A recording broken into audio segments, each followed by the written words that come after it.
Kristiine linnaosavalitsus teeb alates augusti algusest koostööd turvaettevõttega K-Security.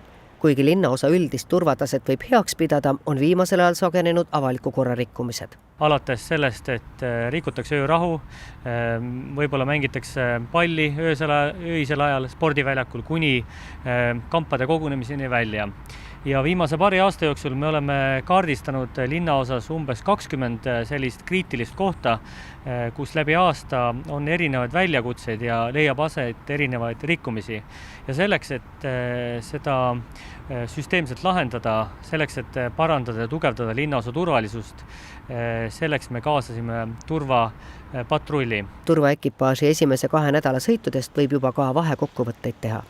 Võibki ikkagi öelda, et see alkoholi tarbimine avalikus kohas on nagu üks suuremaid asju, aga tegelikult me jälgime ka siis seda, et linnavara oleks korras, et keegi kuskil muru peal magama poleks jäänud, ja püüame niisugust üldist turvatunnet suurendada, et samas ka nii-öelda võib öelda, et kui keegi näeb kuskil meie patrulli ja teab, et kuskil teisel pool põõsast võib olla mingi probleem, et alati võib tulla ligi ja öelda meile.